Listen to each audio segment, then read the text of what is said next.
Frieren the Slayer versus Harry Potter, the boy who lived.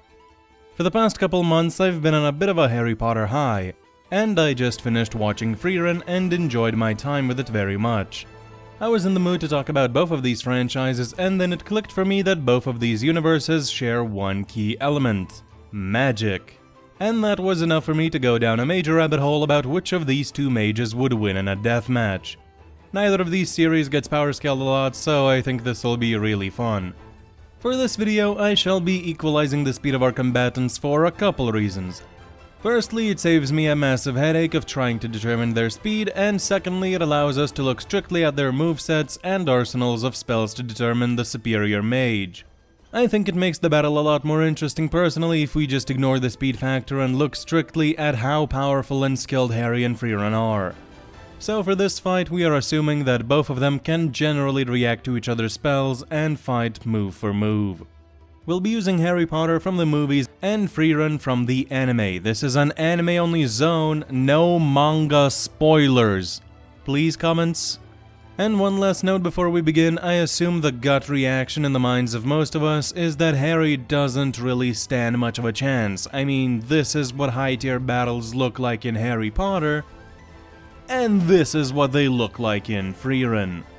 Visually speaking, one is more impressive than the other, and I thought so too before looking into the wizarding world a little more in depth. However, I can assure you this fight is actually closer than you may initially think, and depends a lot less on overall power output than it may appear at first glance. And with that established, let us get straight into the matchup, starting with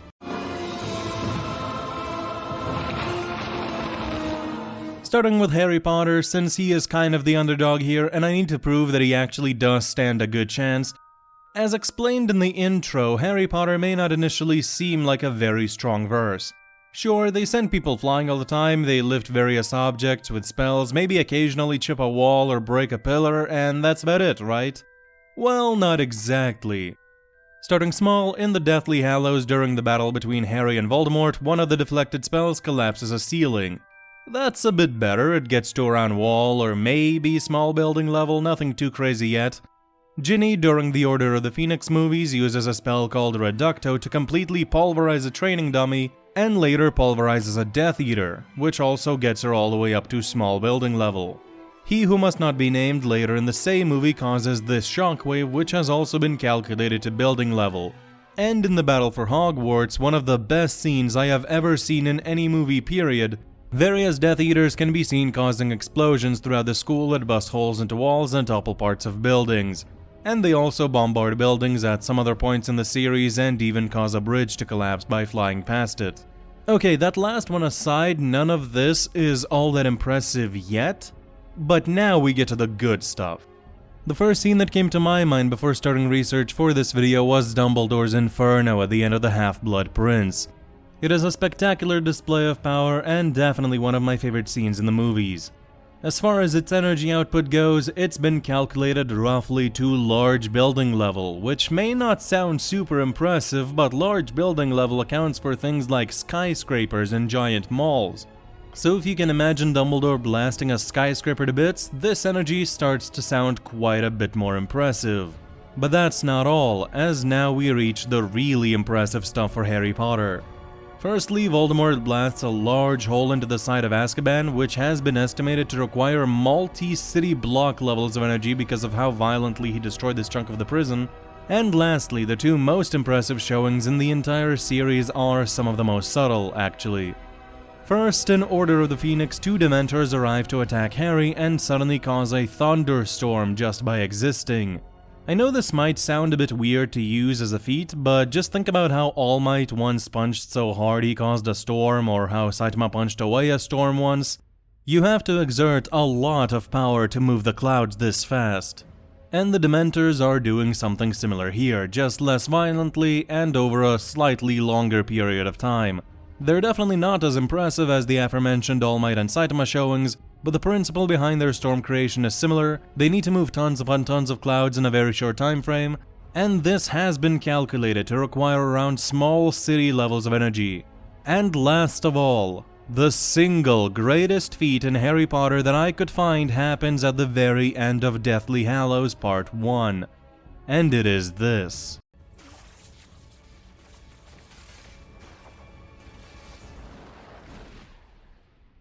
What makes this feat specifically more impressive than even summoning a storm is that lightning takes an enormous amount of energy to sustain for even a fraction of a second, and Voldy sustains it for quite some time.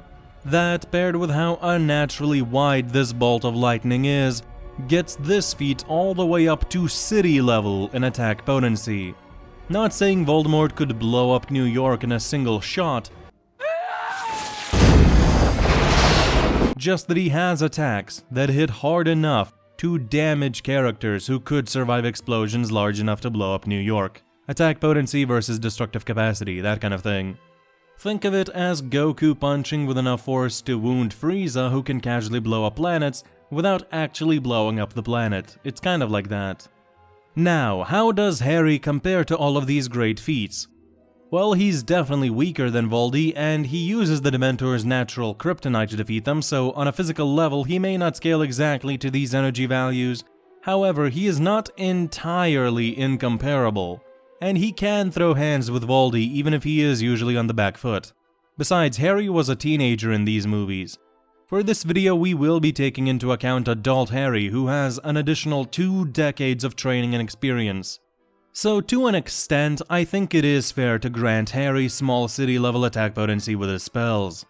But of course, the durability of his flesh and bones is nowhere near close to that. Any spell of that caliber would instantly one-shot him if it landed. Thankfully, the boy who lived has tons of abilities to offset that. Getting into Harry's moveset, he has an insane number of spells, so I'll just cover the most important stuff for this fight. Firstly, he can apparate, which is basically short-range teleportation.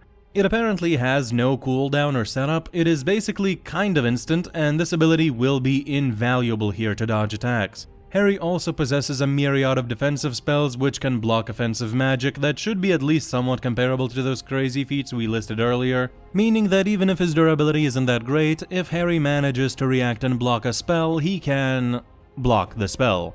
Now, when it comes to offensive magic, Harry has tons of tricks up his sleeve that generally ignore the opponent's durability. For example, Avada Kedavra,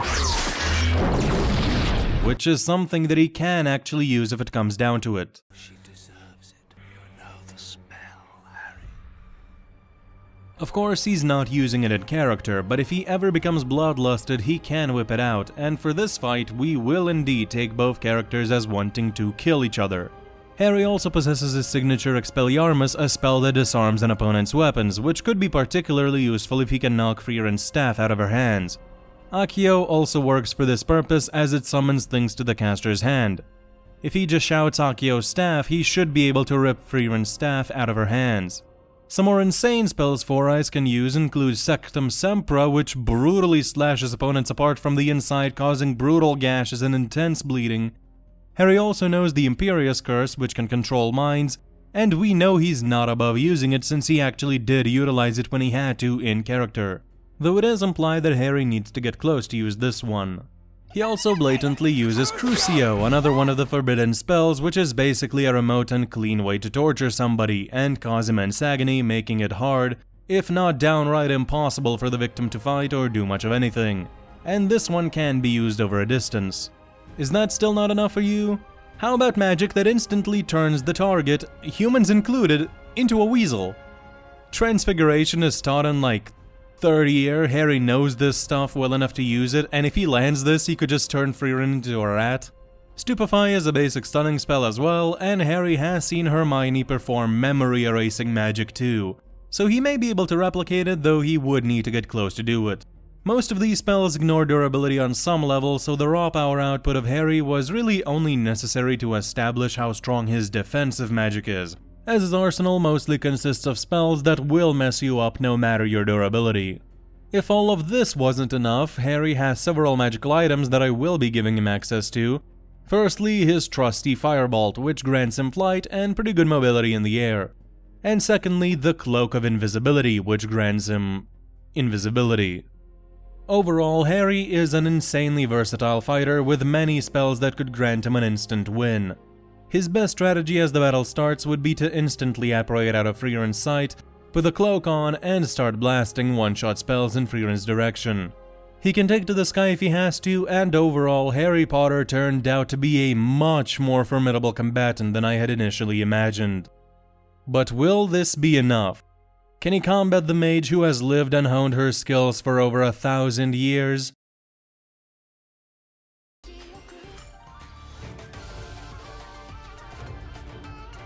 Frieren is the one-punch man of her universe.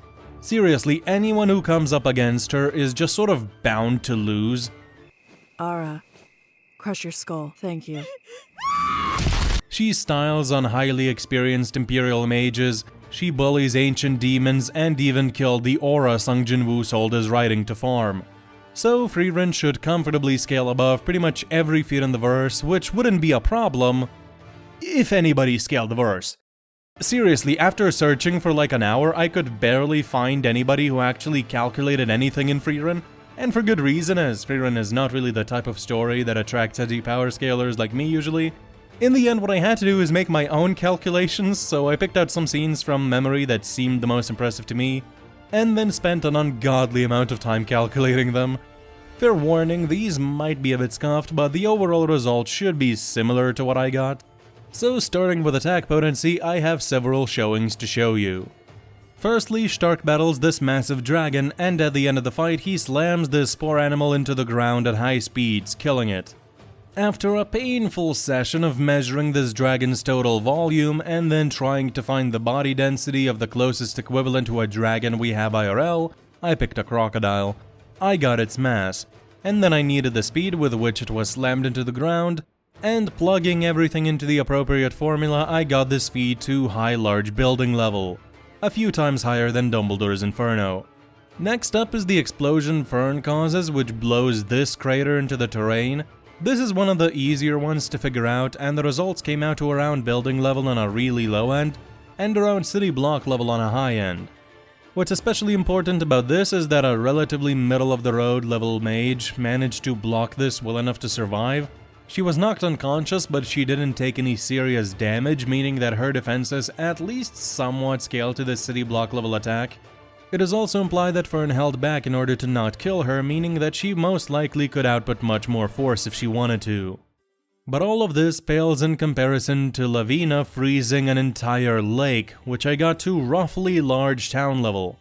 And she does this relatively casually. She still has enough mana left over for an extended battle against Richter, who himself does this. This is the most impressive feat I have to show for you today. He raises an enormous chunk of earth in seconds. After some work, this feat came out to around city level for me. Denkin is then pretty blatantly stated multiple times to be able to whoop this guy.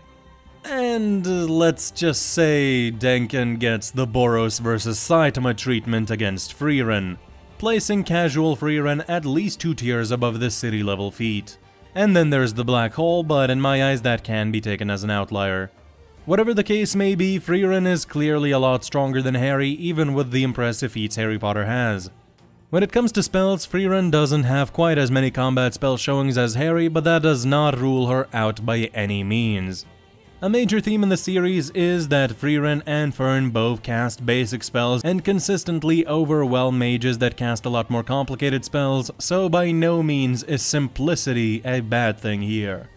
For starters, Frieren's basic attack magic, these beams, have insane volume and quantity. She can spam them like there's no tomorrow, making it impossible to block for Harry, as he can only block from one direction at a time, and Frieren can send dozens of these blasts from several angles at once, as her student Fern does to enemies. This alone means Harry will largely have to rely on teleportation to dodge these attacks instead of blocking. On top of that, Frieren has this huge fire spell. Fiend Fire is one of the few spells in Harry Potter that really can't be blocked, and this is basically just that. It's just too wide to effectively block. Imagine trying to block a wave of water with a shield. No matter how hard you try, you'll still get wet. Or, in this case, incinerated. Frieren can also fly much more casually than Harry, darting around the battlefield with no need for a broom. She also has Zoltrock, an especially fast and powerful blast of magic, which again is too wide to effectively block. Frieren wields powerful telepathy-like magic, being capable of lifting huge boulders and rip the ground apart with ease. This would be very useful for disrupting Harry's footing and maybe just beating him to death with the rocks if he's caught off guard. She can create giant Gundam mech golems for some reason. I mean, this thing alone can probably squash Harry. He had to run from a giant that this century dwarfs. She can also shoot purple lightning-like attacks, and she also has this move that appears to be teleportation or something similar to it. It might be the spell that one of the younger mages uses, you know the one.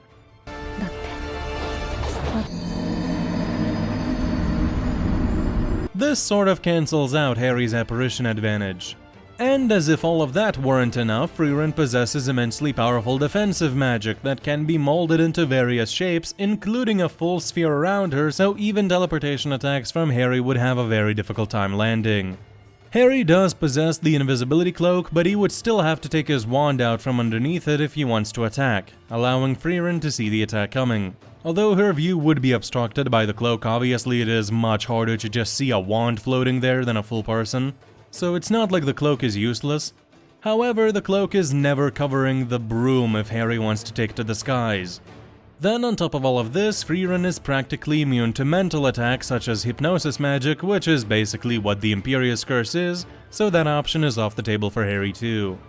Frieren can casually, while not even looking and in the middle of another battle against an opponent equal to her, block a blindside attack from Frieren, and the attack used was Zoltrock, an especially fast spell. Any spell from Harry that travels like a beam will be blocked or dodged. Expelliarmus, Avada Kedavra, Stupefy, all useless. We even see that the likes of Sectum Sempra actually travels as a ball of light, so even that's not gonna work. Crucio is a little harder to gauge, but Harry specifically we have seen travel as the red ball, so that's also out of the window. Then Frieren's got whatever the heck this monstrosity is, definitely not getting blocked by Harry. The one thing I could see Harry pulling off is potentially using Accio to pull Frieren's staff out of her hands, but even then... Shinra Tensei. Frieren can use Almighty Push from Naruto to do this. So, yeah. Yeah, overall, despite Harry having some really good showings and abilities, Frieren is just a whole other beast entirely. Harry's best shot would be the moment the fight starts to try to use Accio and then one of the instant wind spells. But Frieren is very sharp and she'd probably not just stand there. She'd open up with a bombardment or something of the sort. And even if Harry does get her staff, Frieren could legit just possibly teleport to it or even use Shinra Tensei to break every bone in Harry's body. All in all, I definitely see Frieren winning 9 or 9.5 times out of 10. Harry does have ways to victory, don't get me wrong, but they're just incredibly unlikely, and no matter how much he teleports and moves around, eventually he would just get overwhelmed by the sheer number and scale of Frieren's attacks.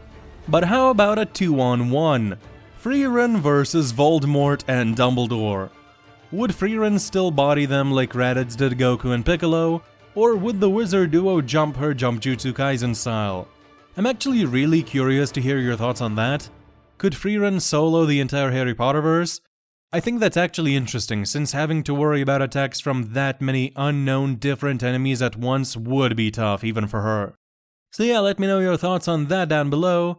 I hope you had a lot of fun, and with nothing else to say, I wish you a great rest of the day. Goodbye.